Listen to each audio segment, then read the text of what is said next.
ما یشاء و یختار ما کان لهم الخیرہ، پر ہمارا پروردگار جس طرح چاہتا ہے خلق کرتا ہے، جس طرح چاہتا ہے منتخب کرتا ہے، جس کو چاہتا ہے منتخب کرتا ہے، تمہیں کوئی اس میں اختیار نہیں، بغیر ماں باپ کے خلق کر دیتا ہے، آدم کو خلق کر دیا، بغیر باپ کے خلق کر دیتا ہے، عیسیٰ کو خلق کر دیا، وہ مجبور نہیں ہے کہ یہ ہو یا یہ ہو.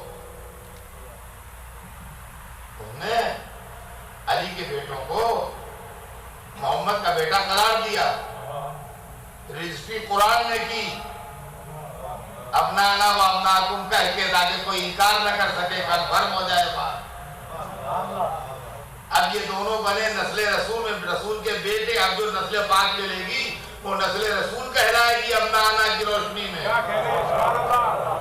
اب علی سے بیٹے لے کیسے لیے یہ بھی مرتبہ سمجھ لیجئے.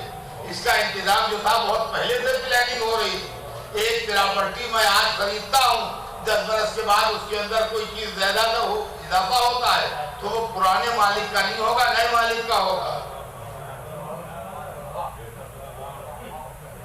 جنوری کے مہینے میں ہندوستان میں آم کے باغوں میں ذرا سا پھل نہیں ہوتا. ہم نے جنوری کے مہینے میں ایک آم کا باغ خریدا. اب جب مارچ اپریل میں اس کے اندر آم تیار ہوئے، مئی جون میں آم پکے تیار ہوئے تو پرانے مالک آ گئے کہ ہم نے زمین بیچی ہے، درخت بیچے ہیں، آم ہمارے ہیں. یہ جب آپ سے خریدے تھے تو آم نہیں لگے ہوئے تھے. تو یہ کوئی دلیل نہیں ہے کہ جب آم ہو تو سب توڑ کے یہ لے جائیں.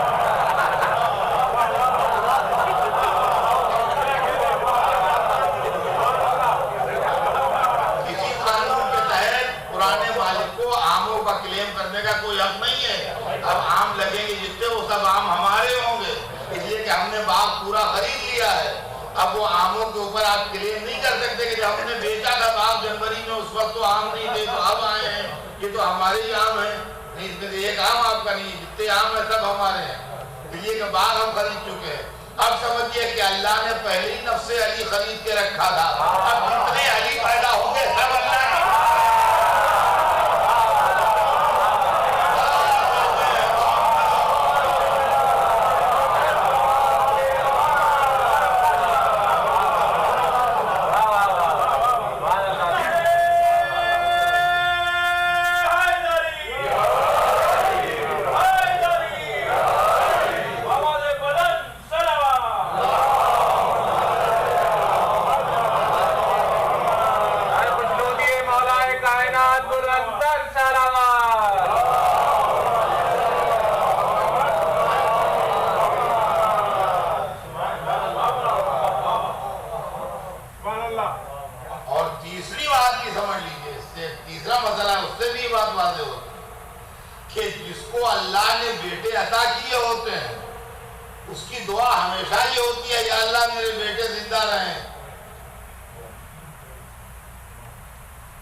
جنت کے جوانوں کے سردار، ہر چیز بالکل برابر تھے. اب ایسے بیٹے تو ملیں گے چاہے کچھ ہو جائے.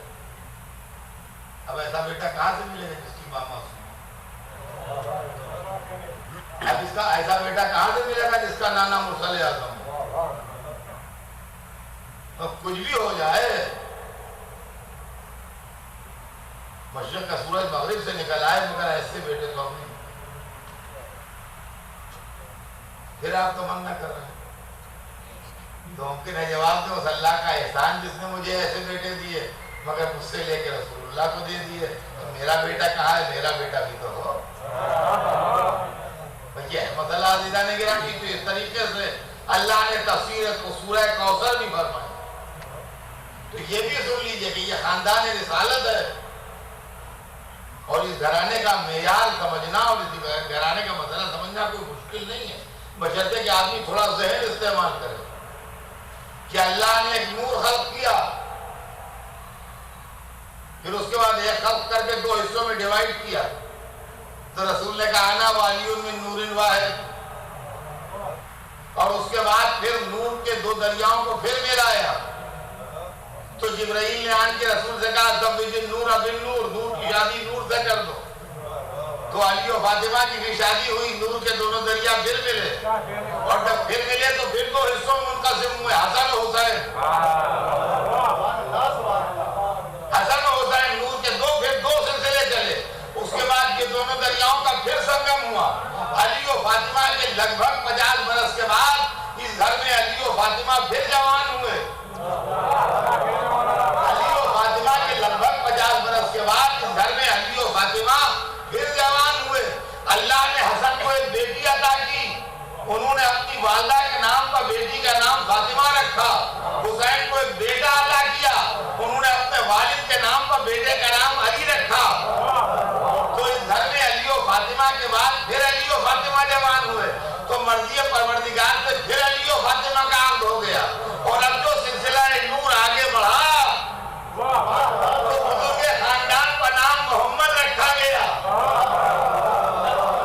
یہ ہمارے 5ویں امام ہے محمد باقر علیہ السلام، کے نانا امام حسن ہے، دادا امام حسین ہے. یہ امام محمد باقر جو ہیں یہ امام حسن کے نواسے ہیں، امام حسین کے پوتے ہیں.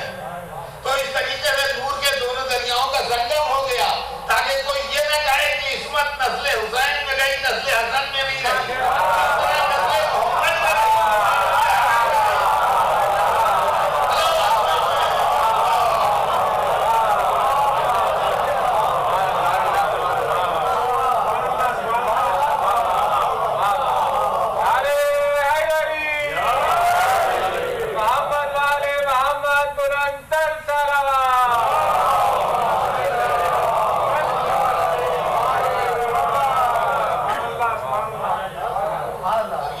فاطمہ زہرا ہیں، یہ جب خدمت رسول میں تشریف لاتی ہیں تو حضور تعظیم کرتے ہیں.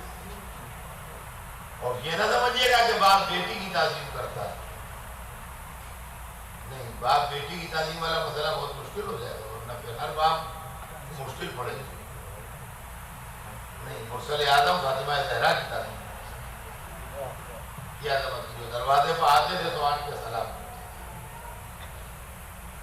تو عزیزان گرامی یہ جناب سیدہ ہیں، اس لیے کہ حیات میں ان کو مختصر حصہ،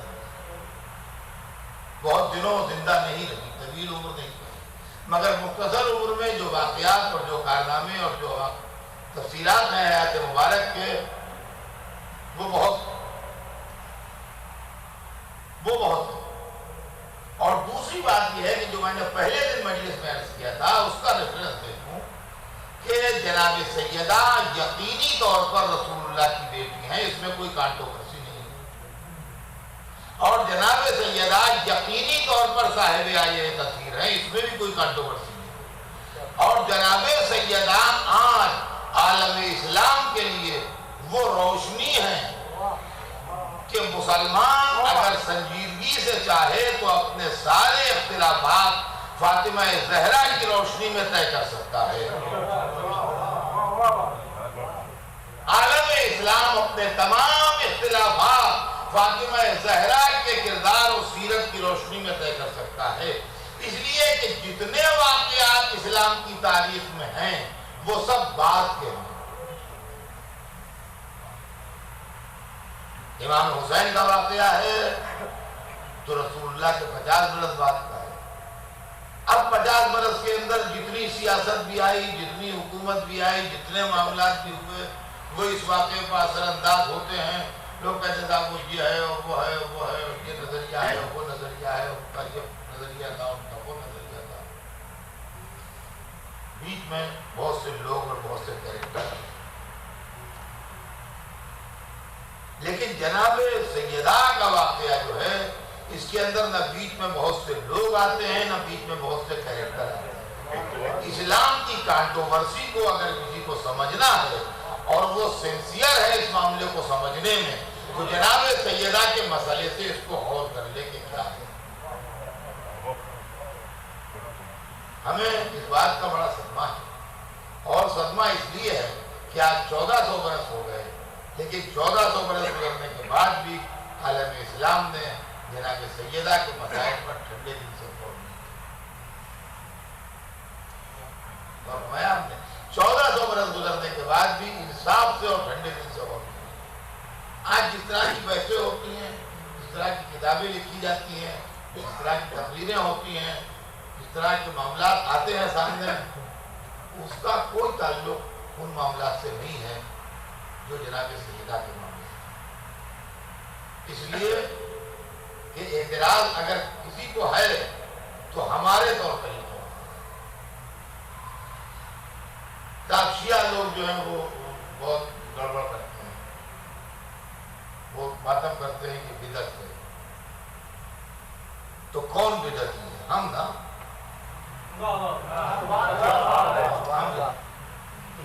وہ تعزیہ رکھتے ہیں یہ بت پرستی ہے، تو کون بت پرست ہے؟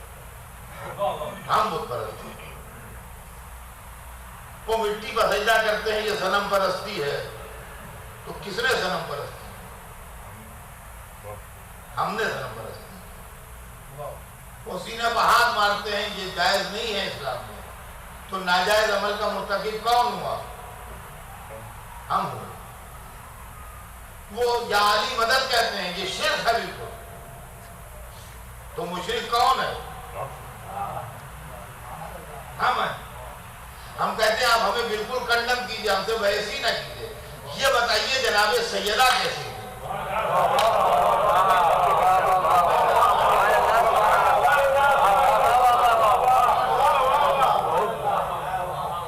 مسئلہ جو ہے وہ ہمارا نہیں ہے۔ 10-20-50 اور بھی اعتراضات ہوں تو وہ بھی گوارا، اس کو بات میں طے ہو۔ جناب سیدہ کے اوپر کمنٹ کیجئے کہ وہ کیسی ہے اور ان کی حیثیت کیا ہے۔ اور طلب اگر آدمی ٹھنڈے دل سے اس کو غور کرے، اس کے اندر ہوتا کیا ہے کہ شخصیتوں کی محبتیں اور جذبات کے تیز دھارے آدمی کو رکنے نہیں دیتے ہیں، کہ اس کی تھنکنگ کو ٹھہرنے نہیں دیتے ایک جگہ۔ جیسے کسی بہت تیز بہتی ہوئی نہر میں آپ تیرنا چاہیں تو یہاں پر ہم معلوم ابھی 1 کلومیٹر ادھر نکل گئے، 1 میل ادھر نکل گئے، یہ دھارا اتنا تیز ہے، کرنٹ اتنا ہے کہ وہاں پر آدمی ٹھہر نہیں پاتا ہے۔ جس طریقے سے دریاؤں میں کرنٹ ہوتے ہیں، نہروں میں ہوتے ہیں جو آدمی کو ایک جگہ پر ٹھہرنے نہیں دیتے ہیں، اس طریقے سے جذبات کے دھارے ہوتے ہیں جو ایک جگہ پر رک کے غور نہیں کرنے دیتے ہیں۔ یہ جذبات کے دھاروں کا تیز بہاؤ جو ہے یہ آدمی کو ٹھہرنے نہیں دیتا ایک جگہ پر۔ یہ مسئلہ وہ رک کے غور نہیں کرنے دیتا۔ ہمارا صرف کہنا یہ ہے کہ جناب سیدہ کے لیے عالم اسلام کمنٹ کرے کہ وہ کیا ہے، اور اگر وہ خاتون جنت تھی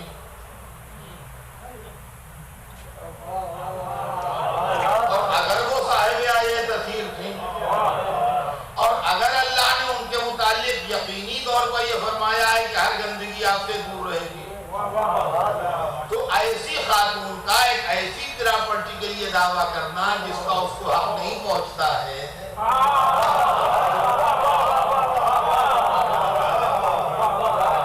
اور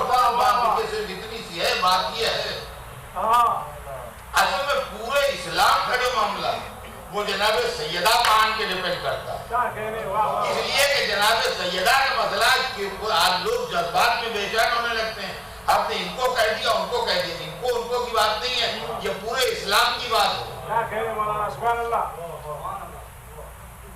سمجھے آپ، یہ پورے اسلام کی بات ہے۔ میرا کوئی سبجیکٹ نہیں ہے، میں جانتا نہیں ہوں کہ ایروناٹک انجینئرنگ کیا چیز ہے، لیکن میں ایک بات جانتا ہوں کہ یہ ہوائی جہاز کا پورا سسٹم جو ہے یہ سینٹر آف گریویٹی پر چلتا ہے، اور سینٹر آف گریویٹی اگر ڈسٹرب ہو جائے تو ہوائی جہاز زمین پر بیٹھ جائے گا، اب اس کے اندر کوئی صاحب کیوں ختم ہو جائے گی، یہ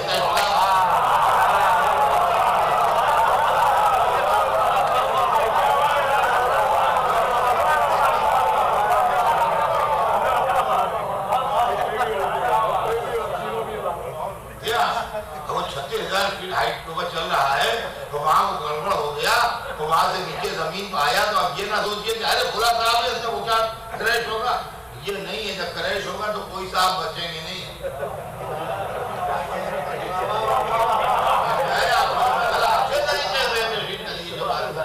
میں اسی لیے زیادہ کتابی جھگڑوں میں جانے کے بدلے زندگی کی مثالیں دیتا ہوں، تو سینٹر آف گریویٹی جو ہے وہاں جہاں سے ڈسٹرب ہوا،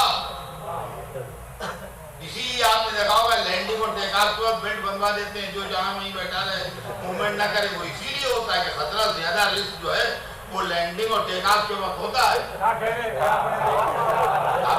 پوچھے جانے والے ہیں، میں پوچھ رہا ہوں یہ بات، لیکن زیادہ رسک جو ہوتا ہے وہ ٹیک آف اور لینڈنگ کے وقت ہوتا ہے، اس کے بعد جب آ گیا ابتدا پر تو پھر اتنا خطرہ نہیں رہ جاتا ہے، تو بیلٹ کھلوا دیتے ہیں، موومنٹ ہونے لگتا ہے اس کے اندر، لیکن لینڈنگ کے بعد کوئی موومنٹ نہیں ہوتا، ٹیک آف کے بعد کوئی موومنٹ نہیں ہوتا، تاکہ سینٹر آف گریویٹی جو ہے وہ ڈسٹرب نہ ہونے پائے۔ یہ جناب سیدہ کا مسئلہ جو ہے اسلام میں، یہ سینٹر آف گریویٹی ہے،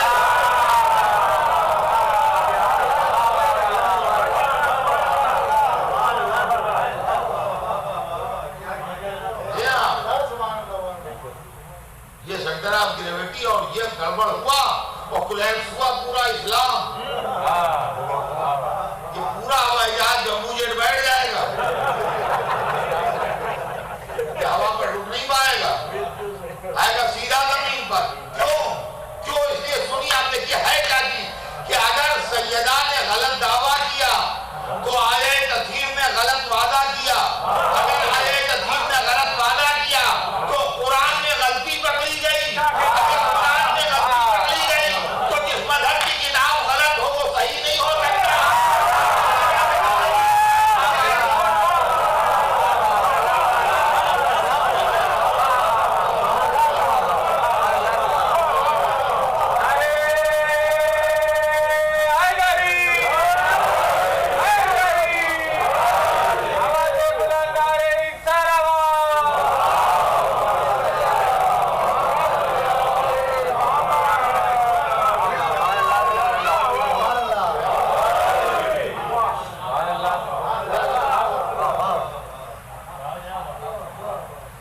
یہ مسئلہ غور طلب ہے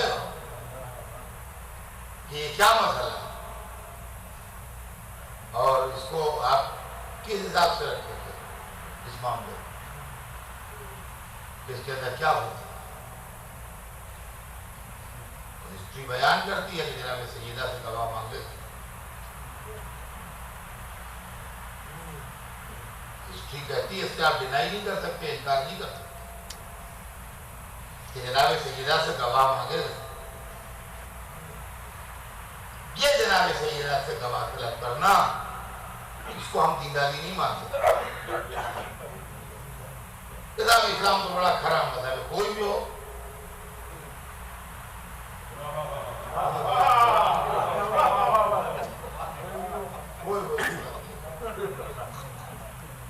بات ہر چیز جو ہے وہ اپنی حد میں صحیح رہتی ہے،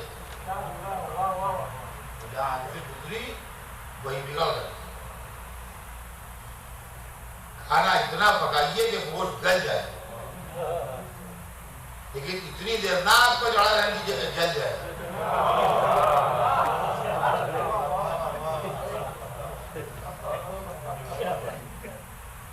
کھانے کی دیگچی کو پکانا ٹھیک ہے، فن ہے، لیکن جلا دینا کوئی قابل تعریف بات نہیں کہ اتنی آگ کر دی اس کے نیچے کہ اب جو کھولا تو مطلب کالا پڑا ہوا تھا. کیا پکا ہے یہ تو پکانا قابل تعریف ہے, جلانا قابل تعریف نہیں. تو دیداری کی بھی دیکھیے لمٹ ہے. جب دیداری اپنی لمٹ سے ایکسیڈ کرے تو دیداری نہیں رہ جاتی. جیسے کھانا پکتا ہے, پکنے کے بعد پھر دوسرا اسٹیج آتا ہے کہ جلتا ہے, سمجھے آپ, وہ جلنے والے اسٹیج پر نہ آئے. نماز ٹھیک ہے, واجب ہے, بہت اہم ہے, اور سویرے کی نماز بڑی ضروری اور صبح کا وقت تھا, اور سہانا وقت تھا, اور دلکش وقت تھا. تو ہم نے کہا ہمیں ایسا اللہ کی محبت میں جوش مارا کہ ہم نے صبح کی 10 رکعت پڑھی.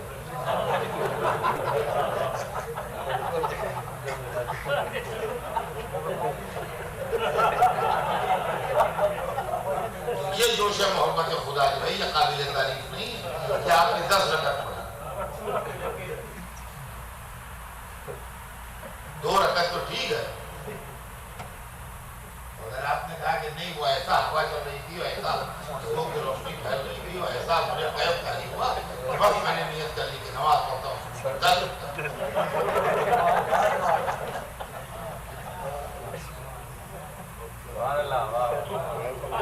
رکعت نماز کی کون سی قسم ہے؟ کہ بھائی ہم تو روزے کے شہدا ہیں, عاشق ہیں, اور چاند ہو گیا 29 کا, اور مولانا نے کہہ دیا میں ذرا روزہ رکھتا ہوں, میں 30 پورا میں نہیں گیا وہاں سینٹر پر, نماز ہوئی وہاں سب, میں اپنے گھر میں پڑھا رہا ہوں روزہ, میں 30 پورا کرتا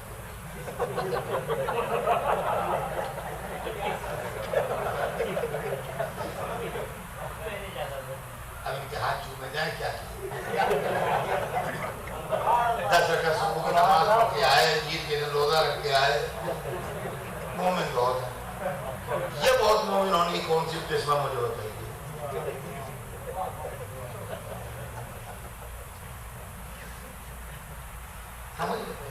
یہ ایمان کی کون ہے؟ یہ ایمان نہیں, یہ دھوکہ ہے. یہ بے ایمانی ہے ایمان کے نام پر. فرمایا ہم نے اگر اس طرح کے ایمان ہونے لگے تو پھر مذہب کی ضرورت ہی نہیں ہے, جس کی جو سمجھ میں آئے وہ کرے.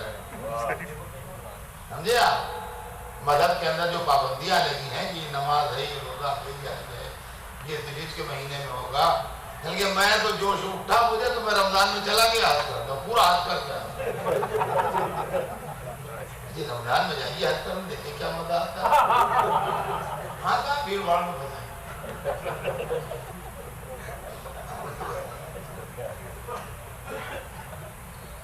تو جیسے رمضان میں حج نہیں ہوتا, جیسے عید کے دن روزہ نہیں ہوتا, جیسے صبح کی نماز 10 رکعت نہیں ہوتی, وجہ مذہب کے تمام معاملے. اب سنیے مثال کیا ہے یہاں کے اوپر, جو بات کہہ رہا ہوں وہ کیا کہہ رہا ہوں وہ سن لیجئے. کہ صاحب آپ نے مجھ سے کہا کہ صاحب پورا معاملہ تاریخ میں یہ لکھا ہوا ہے. میں نے جناب میں احتیاط والا آدمی ہوں, میں تاریخ کے لکھے کو مانتا نہیں جب تک میں تصدیق نہ کر لوں.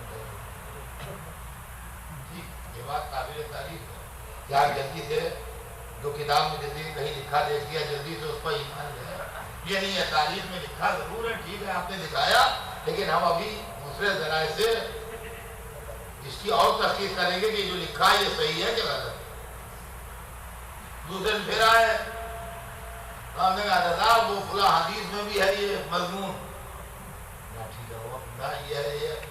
اب آپ کیا کہتے ہیں؟ ہم کہا بھیا حدیثیں معتبر بھی ہوتی ہیں, غیر معتبر بھی ہوتی ہیں, مختلف طریقے کی ہوتی ہیں, راوی بھروسے قابل بھی ہوتے ہیں, بھروسے قابل نہیں بھی ہوتے ہیں. ذرا سے میں اس حدیث کی سند وغیرہ دیکھ لوں اور سب دیکھ لوں کہ حدیث کی کس کیٹیگری میں آتی ہے, وہ کیا ہے, اس کے بعد میں آپ سے کلرس کروں. چلیے یہاں تک بھی معاملہ چل جائے گا, اس لیے کہ حدیثوں میں, صحیح حدیثوں کے ہیروں میں جھوٹی حدیثوں کے پتھر بھی ملے ہوئے ہیں. لہٰذا اگر کوئی حدیث سامنے آئی تو جلدی سے اس کے اوپر اعتبار نہیں کر لیا, بلکہ یہ کہا کہ بھئی ہم اس کو تحقیق کر لیں, اور رجال و ذرائع تو اس کے ذریعے سے جو حدیث کے پرکھنے کی کسوٹیاں ہیں اس کو اوپر پرکھ لیں, تو اس کے بعد ہم اس پر معلوم یقین ہو جائے کہ قول رسول ہے, ہم مان لیں گے, فوراً مان لیں گے. لیکن ابھی راستہ میں ایک دن کا ٹائم نہیں ہے. اب اس کے بعد آپ نے تیسرے دن کہا کہ جی یہ قرآن میں آیت ہے. من ذرا میں دیکھ لوں کہ معتبر ہے کہ غیر معتبر ہے.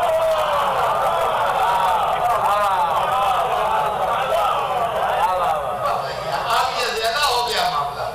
اب یہ پک نہیں رہا ہے, جل رہا ہے.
ذکر اہل بیت کے لیے وقت رکھنا ہے،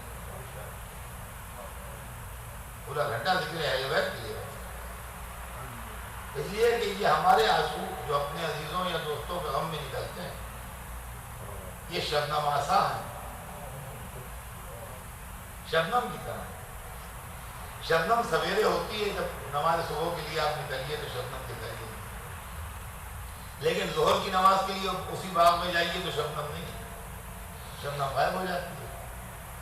معلوم ہے شبنم کی عمر جو ہے وہ 2-3 گھنٹے ہوتی ہے، تو جہاں سورج نکلا اور دھوپ نکلی، ہوا چلی، شبنم غائب ہو جاتی ہے، ہوا میں اڑ جاتی ہے۔ لیکن اگر اس شبنم کے قطروں کو، جو پانی کے قطروں کی شکل میں ہوتے ہیں، ایک ٹیوب میں آپ اکٹھا کر لیجیے اور اس کے بعد جا کے کسی سمندر میں ڈال دیجیے تو ان کی عمر بڑھ جاتی ہے، خالی نام بدل جاتا ہے، وہ شبنم نہیں کہلاتے، سمندر کہلانے لگتے ہیں۔ مگر جس کی عمر 2-3 گھنٹے ہے، اس کی عمر کئی کروڑ برس ہو جائے گی، جب تک سمندر زندہ رہے وہ زندہ رہے۔ ہماری یہاں تعزیت کرے اپنے آنسوؤں کی شبنم کو ہم حسین کے سمندر میں ڈالیں،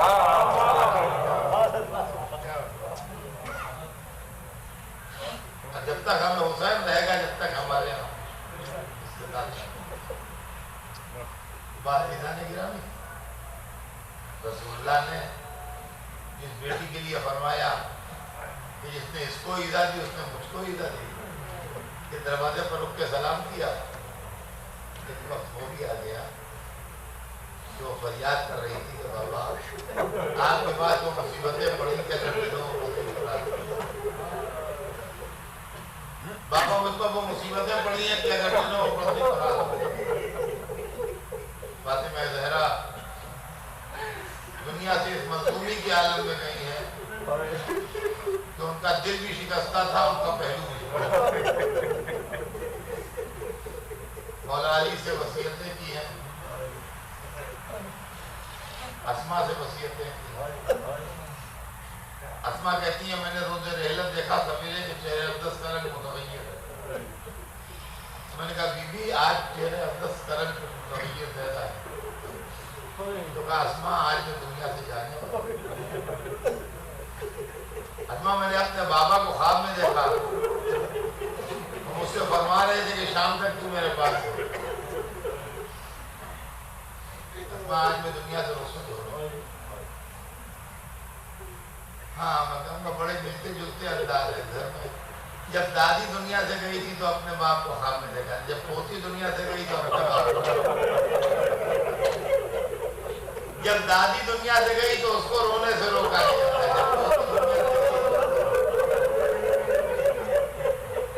اور جب دادی دنیا سے گئی تھی تو امت کا رخ اس سے پھرا ہوا تھا، جب پوتی دنیا سے گئی تو امت کا رخ اس سے پھرا ہوا تھا۔ جب دادی دنیا سے گئی تھی تو اس کا پہلو شکستہ تھا، جب پوتی دنیا سے گئی تو سر سے پیر تک تھا۔